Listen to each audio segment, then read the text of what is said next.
pretty much set to go, so let's press the play button.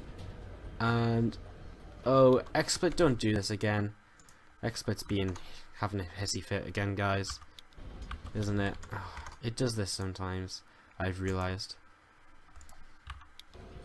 Come on, right, let's try it.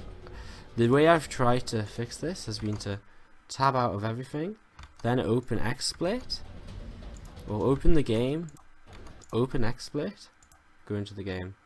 And that actually works, for whatever strange reason. Alright guys, so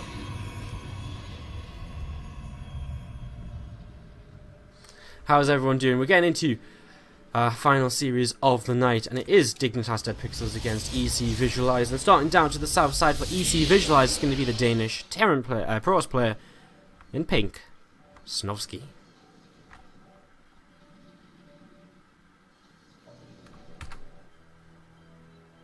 In the top side of the map, our red Zerg player from Dignitas Dead Pixels, True. Alright guys, so how's everyone doing? Hope you're ready for some games as we get set and ready to go into this. This should be a fun series, as True apparently looks to be opening with a hatchery first on the gold base. Free-for-all is real StarCraft, okay, free-for-alls are real StarCraft, but you know, and you know, some people are actually here to watch teams play. I know that might sound crazy, they're here to actually watch like the actual competition this stream is about, but but yeah. So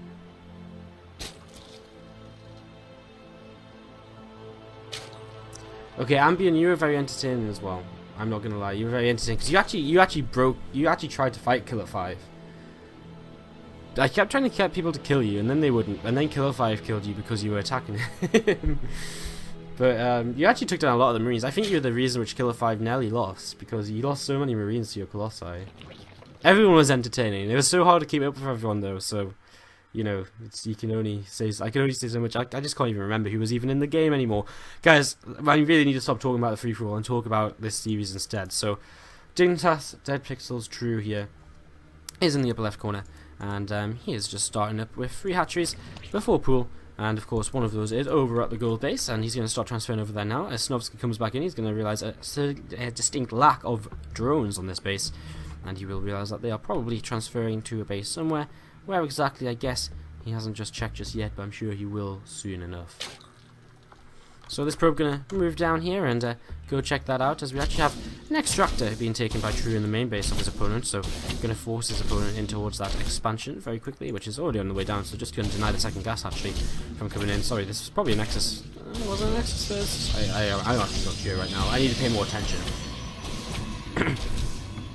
Sorry, I'm just talking about the free-for-all so much. SnOvSki, he does scout his opponent's gold base and knows exactly what the state of this game is then.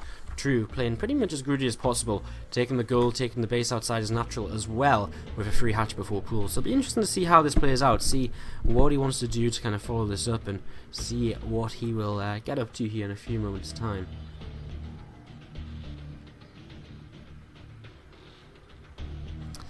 This probe just going to hide for now and might be used to put up a pylon later to be aggressive with if he does want to try and shut down this gold base early. I mean, these gold bases from Zergs, we see so many of them now, it's kind of hard to talk about something different every time one happens, but there has been a couple of different approaches from Pros players as to how they are going to, you know, how they deal with these gold bases being up.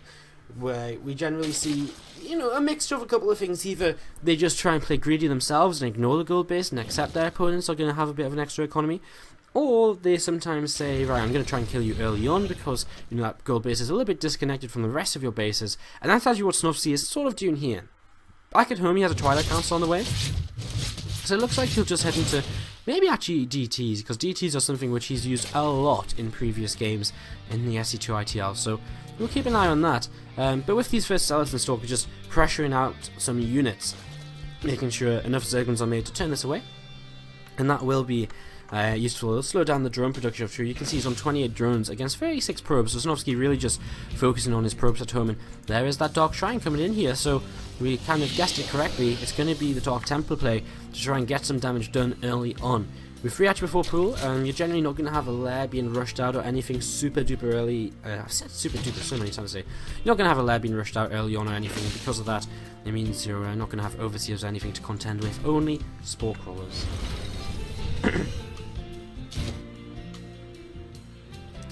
So, Zergling's starting to move across the map here, trying to see what is up, what's going on. That Dark Shrine is on its way down, but over to the right hand side is where we're seeing that pylon, and honestly, no detection still here from True, and these DTs could spell a very quick end to his game here.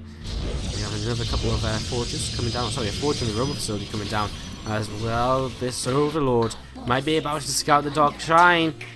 Oh, he's just moments away, he's literally a millimeter away from scouting that there. Dark Shrine's about to finish, and there's no detection still from True. 3 DTs warp them in, and that's going to be 1 dead hatchery at the gold, and that's exactly what SnOvSki needs here. Deny that gold-based economy, it would be perfect. His Dark Shrine's ready, he's not warping in just yet, though he has the money. Maybe a little bit afraid of all of these Zerglings crossing the map from his opponent. There we go, 3 DTs warping in. I really feel as though he should just send all of these in at the same time to the third base, to the gold, and just kill it. I mean, I think if he sees there's no detection, I think that is his best possible chance of doing, game-ending damage at this point in time. Because, I mean, yeah, he can go around all the different bases and set up, and he can try and kill off drones and stuff, but I think it's much better if he comes in here and just kills the gold base, because it immediately shuts down so much income. Because not only do you kill a hatchery, but you also stop the gold base income, which is helping out so much.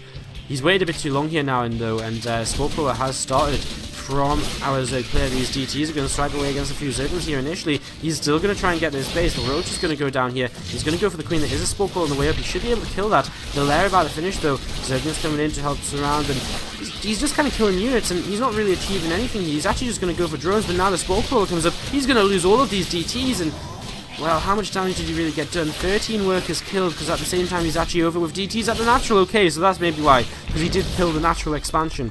So, he did actually get quite a bit of damage done in the end there. I feel as though he could have had 2 dead hatcheries right now, though, at this gold base and at the natural. So I feel that was actually a little bit unfortunate for him. But, yeah, I guess he wanted to just go after the drones instead and try and kill off as much army as he could. I guess at the same time, if you open that many DTs, what do you have at home to defend a counterattack? So killing off some of the army is definitely useful. True, just going to be... He's going to move across the map here, and I think that's a necessary move to try and see if he can get some damage done. No, he's actually going to come over to the right-hand side, realising he needs to stay put in case more units come in to try and kill off his gold-based economy. A pylon positioned over here can maybe come in and get a couple of DTs onto this natural and get that set up. War Prism into the main as well, and we're going to see DTs heading into that main base where there's no units at all. They're all over towards this gold base. Lings do find this pylon, which is positioned to harass the gold. And we have a couple of DTs coming up this left-hand side of the map. As the main base now under attack here, this Queen going to go down. And the DT's just going to give chase, but they're going to very quickly run into these roaches as DT's hit the natural once again. What they're going to go for, the Queen. True continuing to be under a lot of stress here, taking a lot of damage, and DT's just splitting up everywhere, trying to just survive for as long as they can. I mean, behind all of this, SnOvSki's actually been able to set up a third base. There's nothing really to contest him because he's kept his opponent's units on his own side, on his side of the map, and Overseer on the way in, but it actually turns around. So this natural expansion is going to go down again. True's not paying attention to it either, so it gets killed, not cancelled. And finally, that DT in the main base does get cleaned up here. 20 worker kills by SnOvSki. There's some more DTs as well as get walked in from the warp prism here in the natural. Zerglings, Roaches moving forwards. There's more DTs, more Zealots coming in. And this Overseas, like, well, okay, now he knows where the warp prism is. The warp prism actually picked up the Zealots there, and he's going to drop them over towards the gold where there's a couple of Queens. They're going to start taking some damage, but there should be energy to transfuse, and I don't think they're really going to be able to get too much more done here. This warp prism chased away, taking a little bit of damage. Zealots will turn around, maybe drive 1 or 2 more drones before finally getting cleaned up. And finally, everything, single pylon, the warp prism and all, has been killed. And from here, True has the potential to finally move across the map and see if he can do some damage. 27 workers killed, puts True on 41 drones against the 68 probes of his opponent. Army supply, though, is definitely in True's favour. 21 roaches against only 2 immortals, a stalker and 4 zealots, and 3 DTs, which are also on the map, but they're heading up to this north side once again to try and harass. Has True caught scent of these? It looks as though he has, because he's looking as though he's moving in to perfectly intercept them, and these DTs will have to turn around. They're going to get killed off for no real gain. One tries to escape to the south, but unfortunately will not be able to get away That's 19 DTs used throughout this game. Again, SnOvSki has absolutely no army right now, and now he's getting his extra gate set up, he will begin to get an army. Immortals, the primary source of his army right now, is True doing a snoot here, not taking his natural expansion, instead taking his next base in a very forward location as his gold does begin to mine out. We are 14 minutes into this game, even though it might not seem like it, because we've been chasing DTs for about 5 to 10 of those minutes. Not quite 10, 5 minutes I guess is a little bit more realistic. +1 finishing up here for SnOvSki, and a Twilight Councilor's researching the blink, so starting to catch up on his tech, which he has not been able to afford until now, simply because we've had all of those DTs being used throughout the game, and just kind of thrown at his opponent. You know, time after time here, True has been like, you know, oh, I finally cleaned it up, and then another 3 DTs hit, and he's like, oh, are you kidding me? Like, it really, it's kind of really painful to watch, but at the same time, True has to realize it's been a huge investment from SnOvSki. You know, this hasn't just been like, couple DTs and I've killed so much. This has been 20 DTs and I've killed a shit ton, but it's cost me a lot because I've not been able to tech. But he's done enough damage to justify it here. He's killed off the bases so many times, he's denied so much mining. Is that warp isn't back in the main base? Yes, it is. 3 more DTs, 4 more zealots in towards the main, and, well, there's nothing really here. Hive's on the way up, but there's nothing to defend this. A few roaches there, but that's about it. Hive's going to start taking some damage. Does finish morphing in here. Spire's on the way. But honestly, I mean, drones are being pulled against this. Just try and help out. Roaches are on the way, and the Hive continue to take some damage. At the same time, True is counterattacking. He's got a lot of units over here. In the middle of the map, these Stalkers trying to see what they can do, as the Hive is just going to go down here. SnOvSki kills it. And, well, these roaches are going to get cleaned up as well. Apparently, Mortals are pretty good against roaches. Who would have thought? SnOvSki joins his army up once again here. The Stalkers obviously out in the middle of the map trying to blink around and see if they can get any damage done with their high mobility. But as the Hive dies for True, I mean, he's going to have to rebuild a lair from here if he wants to continue teching up. It's not an easy position to play from at all, as SnOvSki moving across the map. He's got this War Prism open and a bunch of Stalkers. He might just try and attack now. Pure Roach from True is not a good composition against mass Stalkers. Even if he's equal on upgrades, it's not good at all. And there's a couple of Immortals in this as well, which really do help out. Not many sentries, but again, I mean, so many Stalkers.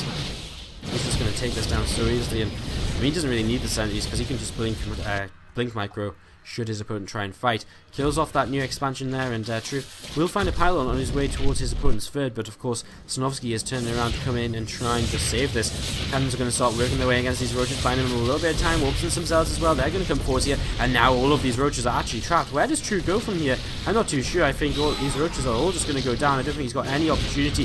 The blink forward pretty much surrounds these roaches, and they will burrow. Oh, is there not detection? Wow, where's the observer? It's out of position. And, well, I think he kind of knows it. +2 getting delayed here. The robo facility getting delayed a little bit as well by some contaminates. The observer will spot these roaches momentarily there. True's starting to change direction, heading towards now his mined out gold. I mean, he doesn't have many bases. This main base is only just now coming back up. The natural has been the only place he's really been mining from for a little while now.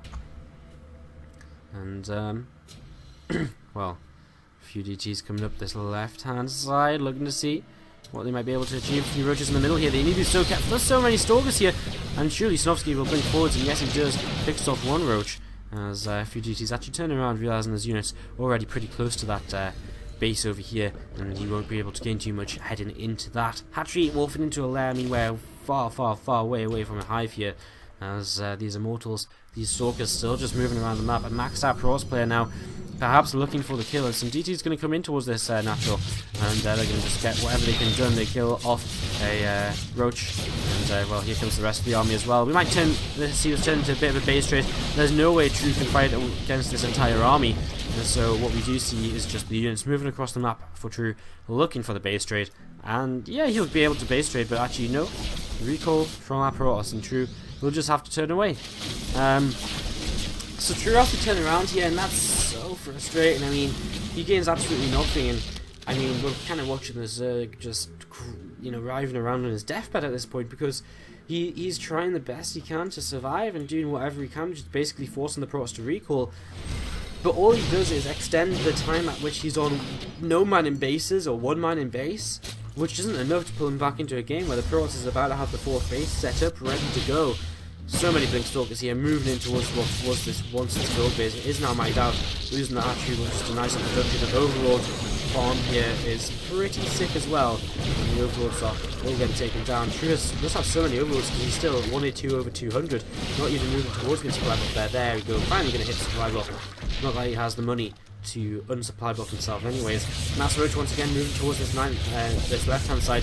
Just going to try and see what you can do, but again it's just going to be a base trade, and in a base trade I'm 90% sure SnOvSki will win. He just has so much more, he has so much more DPS, and he has the potential to just run some probes away, put up buildings on the other side of the map. True really doesn't have the money to do that. He might have a drone out somewhere. He's just trying to do whatever he can. He's actually going to hide some drones at the natural to help him out a little bit here, but as SnOvSki moves into the main base again, he should be completely fine. He might just wait for the energy to come back. Well, he's got a force field. I mean, this is tunneling close, so he can burrow underneath and move up this round. Which I guess is what he has to do, is what he's going to start doing now. As, I mean, everything in the main base for True is just getting killed off, so again, this, in the long run, is not sustainable for True. He's just not going to be able to kill enough soon enough.